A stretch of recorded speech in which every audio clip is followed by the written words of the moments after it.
live on WBZ TV and streaming on CBS News Boston. This is WBZ News. Now at 10, you're taking a live look as Boston counts down the final minutes of 2023 with this year's first night celebration. It's happening right now at City Hall Plaza for the very first time. You can see it there. Thanks for being with us tonight. I'm Louisa Mohler. A stark contrast tonight as celebrators take in the sights of first night alongside protesters demanding a ceasefire in the Middle East. WBZ's Laura Hayfley has more from City Hall Plaza. We're just moments away from midnight, and for the first time, First Night Boston will be counting down the new year, gathered here to celebrate 2023 and welcome in 2024. Boston's ringing in the new year the right way. Happy New Year! City Hall Plaza's first night event was packed with performances, people, and plenty of food and fun for everyone. We're really enjoying the music. The ice sculptures are pretty cool too. And it's all to celebrate a fresh new start in 2024. Top of mind, first thought, New Year's resolution? Eat more cheesecake. To have my room clean a little bit more. More time together. But not everyone near City Hall was celebrating. The Boston Coalition for Palestinian Rights gathered outside of the first night festivities, demanding a ceasefire in the Middle East. Boston Mayor Michelle Wu arriving shortly after the protests began, promising a safe New Year's Eve event for all. The police department is used to hosting and managing large-scale events, and so we have full staffing out here and throughout the neighborhoods just to make sure that that presence is there if needed. Mayor Wu took the first night stage to welcome guests to the party Sunday night. It's a huge turnout, and it's amazing to see so many people out. We had families all throughout the day, almost 2,000 rides on the carousel, and lots of people still enjoying themselves on the plaza. The final New Year's Eve countdown will begin in City Hall Plaza moments before the clock strikes midnight, when the city of Boston will celebrate what's to come. If you plan on making your way to City Hall tonight to celebrate, it will be very easy for you. The tea is free for the rest of the night. However you plan on celebrating, make sure you're safe and, of course, have fun. In Boston, Laura Hayfley, WBZ News. Happy New Year, everyone. Now in Boston, the last day of 2023 means a full lineup of performances across the city. WBZ's Paul Burton spoke with some of the performers at the heart of First Night about what it means to share their art forms. For those looking to take in the new year before midnight, First Night festivities got underway early in Boston at City Hall. Organizers say hundreds of thousands of people will flow through the city throughout the day. We have 13 hours plus of entertainment, live entertainment happening here. Crafts, City Hall was packed with people young and old taking in the extravagant colors of the new year.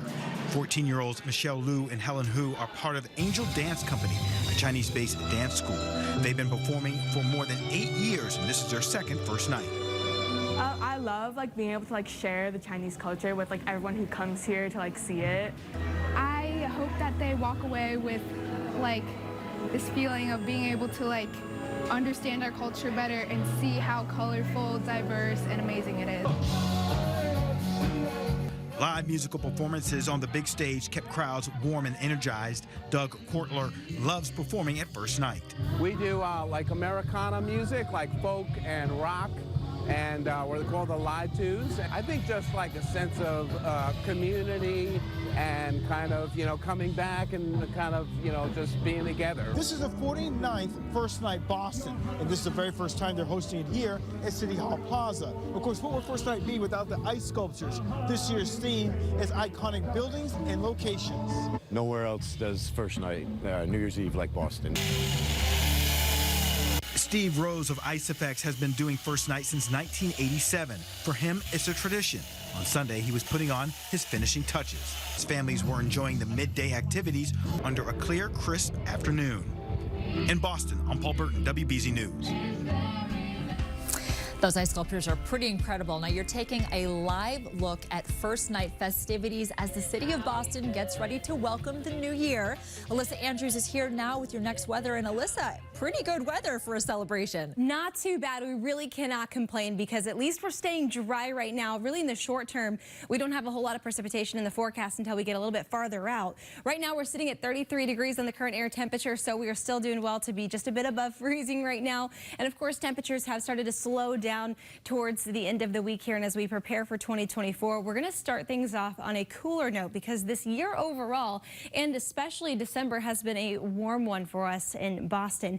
Right now we are looking at dry skies, but certainly clouds overhead on our satellite right now, but radar is all good to go. We'll stay dry for the next couple of days here with some more sunshine.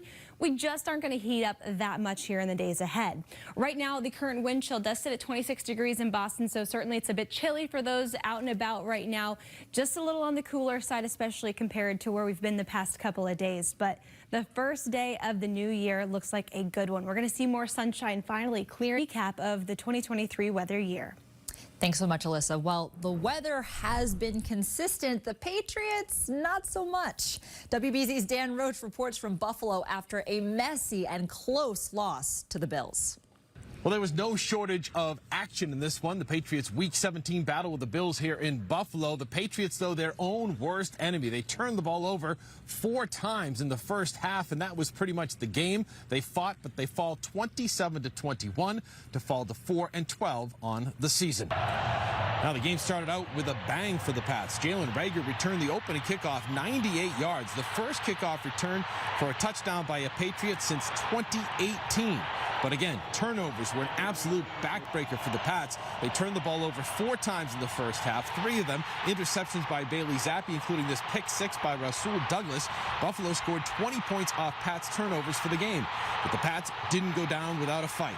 Bailey Zappi ran in a touchdown from 17 yards out, only down 6.5. And Zeke Elliott ran one on his own to get the Pats within 6 with 11 to go in the game. But in the end, Buffalo avoided being upset by the Pats for a second time this season, hanging on for the 27-21 victory. It was tough. You can't win football games when you turn the ball over. It's kind of like the same thing the last few weeks. You know, we're won the Pittsburgh game, it's first half. Denver game was the second half. This game was the second half. You know, we're playing good. We're not putting 2 halves together. So, you know, entire offense and executing together, and communication-wise, and all those things. With today's loss, the Patriots will go without consecutive wins in games for the first time in a season since 1990. That's how tough it's been as the Pats fall to 4. Now, other news tonight, Worcester police are investigating a stabbing that sent 1 man to the hospital. Emergency crews came to the scene on Nome Street just after 9 a.m. Police tell us this was some sort of domestic situation. No word on how seriously the man was hurt. Now, 15 years ago today, a teenager was fatally stabbed on an MBTA bus, and no one has ever been charged with the crime. On New Year's Eve, 2008, 16-year-old Devontae Franklin identified the killer. Also, Amtrak trains are back on schedule tonight after an issue early this morning. There were server and signal problems on the Northeast Corridor, and that impacted service between New York and Boston for about 5 hours. Trains had to move at reduced speeds, causing big delays, including at South Station. All service was restored by 11 a.m. Tonight, a major recall parents need to be aware of. The FDA says Rickett Mead Johnson's Nutrimygen hypoallergenic powdered infant formula may be contaminated. The formula tested positive for Chronobacter bacteria, which can cause rare but deadly infections in newborns. The manufacturer is pulling more than 675,000 cans off store shelves. We have more recall details for you on our website, WBZ.com. Now, coming up, we're headed to the New York City celebration for a look at a once-in-a-lifetime New Year's Eve bash. And it looks like we are going to be heading into some sunny and dry weather as we start off the new year with some cool temperatures. That forecast is coming up next. You're watching WBZ News.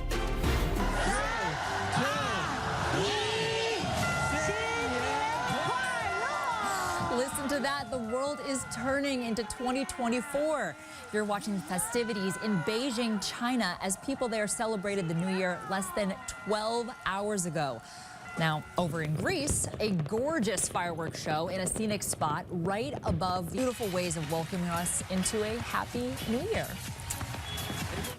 Back to Boston and our next weather now, and you can bet hikers hoping for clear skies tomorrow as DCR is offering free guided hikes at a dozen parks across the state. WBZ meteorologist Alyssa Andrews is back with us. Alyssa, how about those hikers? How are they going to do tomorrow? We are in luck because it looks like dry weather and even some sunshine coming back out as we head into the day tomorrow. 33 degrees on the current air temperature in Boston right now. Winds are at 8 miles per hour. We do have a dew point of 23, so overall pretty dry air overhead right now. It does feel a bit cooler though with the wind chill going right now. We have a light breeze outside that's going to make it feel a bit cooler, but cloudy skies overhead. We really shouldn't be dropping much below the freezing mark tonight on the actual air temperatures, but we know it's going to be feeling cooler for all those New Year's Eve festivities out right now. It feels like just 26 degrees in Boston, 27 in Worcester, so a lot of mid-20s and low 30s on the board this evening. Let's take a look at our futurecast because we have some good weather coming up the next couple of days. We're going to start off the 24 year with some sunshine. Heading into tomorrow afternoon, 1 o'clock, we break down some of those clouds. Now, it won't help us heat up all that much. We're still going to be only looking at high temperatures in the mid-30s tomorrow, so pretty chilly, but that's mostly kind of cold compared to where we've been, because this will really be a return to much more seasonable air right where we should be this time of year. We should be seeing more high temperatures in the 30s, not these 40s and 50s and even 60s that we had just a couple of weeks ago where we broke record high temperatures here in Boston. It's also been a very rainy year. We've had over 6+ inches in the surplus category for rain over the past several months. And for Worcester especially, seeing over 15 inches in the surplus of rainfall on the year to date. So it was a very rainy year, and this in fact ranked as one of the top 5 rainiest years on the record books for Worcester. And it was pretty rainy in Boston too, but not nearly as much as it was there. So we look ahead to and look back at temperatures just over the past month. It was one of our top warmest months of December's for Boston on record as well. So we've seen just about everything: the cold air, the warm air, the rainy weather, and the storms all summer long. And now we're going to be looking forward to some cooler temperatures as we head into January. But we did go many days 10 to even 20 degrees above normal on the air temperatures. Today was no exception, where we went 6 degrees above normal. Now that jet's sitting a bit farther south, so it looks like this jet being pulled down is going to allow us to have some cool air moving through New England, and that's going to bring our high temperatures into the mid-30s, and maybe even once we start getting some moisture here, be talking about some snow shower, the upper 30s, low 40s these next couple of days with sunshine. We're watching for some PM showers on Thursday, and then just keep an eye on the weather forecast here and check back in with us, because at the end of next weekend and heading into Monday, we're also going to be watching another system moving through. Could bring us a little bit of a wintry mix. We'll be talking more about that in the days to come, but overall a cooler, more seasonable forecast. Thanks so much, Alyssa. Well, New York City is home to one of the biggest and best New Year's Eve parties in the world. Wendy Gillette joins us now live from Times Square. Wendy, what's the party like there? Louisa, the party is rocking, as you can hear. So far, so good here in Times Square. Security is very tight, as you would expect, but that is not dimming the excitement. They just did a confetti test, and guess what? It works. It flies. I know that's a huge surprise. We are just about an hour and 45 minutes away from the big ball drop.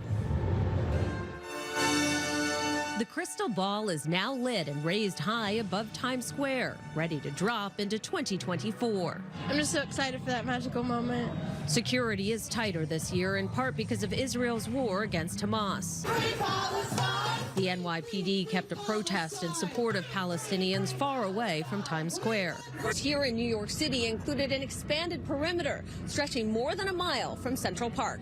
For the first time, the NYPD launched drones to patrol street by street. This is a combination of everybody working together as one city, one mission, one goal, and that's to keep everybody safe. Revelers we talked to say they felt secure. There's a lot of policemen, it's everywhere, so I really feel safely. Celebrations across the globe unfolded without incident. Fireworks lit up the sky across Asia, and there were colorful displays throughout Europe, including over the Acropolis in Athens, Greece, and London's Big Ben. All of the festivities bringing hope for a new year of happiness. Last year it rained all night long. Right now it's 42 degrees, clear, and we've got LL Cool J in an hour. What more could you ask for, Louisa? Oh, I will live vicariously through you. Wendy, thank you so much. Enjoy it. I really appreciate it. Celtics and Bruins, both closing out 2023 on a high note. Sports director Steve Burton has those highlights and more coming up in sports. 2023. It's been a tough year. It was different. A lot going on in 2023. We did so many stories. I do think it's important to pause and look back on not just your life, but the life of our community, the things that have happened, the difference we've made. I think there are stories that sometimes are unfolding right before your eyes that you go, wow, this is big.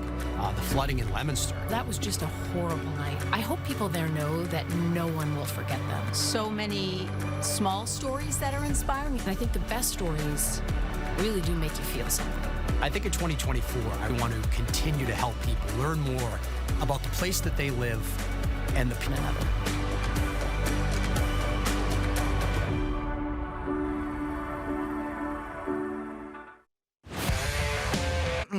They lost to Buffalo 27-21 this afternoon. The game started out well, but when you turn the ball over 4 times in the first half, it's not going to end well. Pats fall to 4-12 on the year. Ouch! How's this for a fast start, though? This took about 12 seconds, right? Jalen Reagor takes the opening kickoff back 98 yards for the touchdown. First kickoff return for a touchdown by Patriots since October 2018. 7-0 Pats in the blink of an eye, and Bailey Zappi, he's pretty fired up about it. But the momentum wasn't in New England's favor for very long. They turned the ball over, as I mentioned, 4 times in the first half, 3 of them on interceptions thrown by Zappi. The most costly was the pick 6 returned by Russell Douglas. Put the Bills up 20-7. Zappi, well, you look at Zappi. I mean, tell me what he's thinking. I mean, not happy there at all. But he would make up for it. Yeah, very next drive. Taking matters into his own hands. Patriots inside the 20. Pocket collapses. Zappi says, thank you very much. I'll take it myself. 17-yard run. Pats were back within a possession. But Josh Allen did some grounding and pounding of his own. He ran in 2 touchdowns today from the goal line. This one put Buffalo back up by 2 scores early in the second half. Patriots, they would hang around, though. Early fourth quarter. Zeke. Yeah, Mr. Elliott.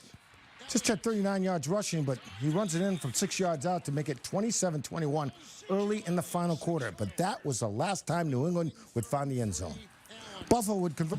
You know, it's just, you can't do that. You know, you can't turn the ball over 4 times. And obviously, when we got it going, we were able to have success. Now we need to finish some drives better. And but, you know, obviously, you know, the best team in the world is not, you know, it's hard to win when you turn the ball over 4 times. So. You know, we put a lot of drives, we strung a lot of drives together in that second half. I mean, there's a few of them we just, as an offense, have to continue to capitalize and score points on them, score touchdowns. And, you know, it just kind of comes back to, you know, you can't really win games when, you know, you have 4 turnovers and they only have 1. All right, other action from around the league. Chiefs hosting the Bengals at Arrowhead. Jake Browning got the Bengals out to a 10-point lead in the first half. Rolls out to his right, runs it in from a yard out to make it 17-7. Chiefs kicker Harrison Butker was the MVP for his team today. Connects on all 6 field goal attempts today and was responsible for 19 of the Chiefs' 25 points. KC clinches the AFC West with a 25-19 win. The Ravens hosted the Dolphins in Baltimore, if you want to call it that, and this one wasn't even close. Lamar Jackson had more touchdown passes with 5 than incompletions with only 3. He may have locked up the MVP award with today's performance. Baltimore won 56-19. And with the win, they secured the top seed in the AFC playoff race. Miami will host Buffalo next Sunday. Winner of that game would take the AFC East crown. Well, both the Bruins and Celtics finished 2023 on the road, and both finished with emphatic the goalie, but somehow manages to score in the process. Quick with the backhander, it's 1-0 Boston. Frederick wasn't done on the night either. The wrister from just outside the faceoff circle, second of the night. The Bruins double their lead. It's 2-0. Detroit came back to tie the game by the end of the second period, though. But the final 20 minutes was all Boston. The Bees scored 3 times in the final period, defeating the Red Wings 5-3. And then there was the Celtics. Just blew the doors off San Antonio tonight. Jaylen Brown knocks down the pretty turnaround jumper. Hit 24 tonight, 9-13 shooting. Celtics were firing on all cylinders. They never trailed this one, led by as much as 37. Third quarter, Victor Wembanyama on the breakaway. Check this out. Derek White, no chance. White looks like a munchkin here. Says, you know what, I'm just going to let the guy go. Why not? Celtics were up enough, so he let him go and have the basket. Tatum led the team in scoring tonight with 25. Boston cruises 134 to 101. That being said, at a Brighton Starbucks found a way to give people in his community a gift to ring in the new year. Jeff Stedman put enough money on a Starbucks card to give plenty of customers after him a free drink. I mean, the whole thing is pay it forward and do something for somebody else. And it's not a big thing buying somebody a coffee, but it's in the spirit of the new year and changing into 24. Absolutely, in Steve's words, he loves it. Jeff says it's a tradition for him to mark the holiday season this way, spreading smiles in his community. So that's it for us. Thanks for being with us. Happy New Year. WBZ News Mornings get started at 5 a.m. Have a good night and a great week, everybody.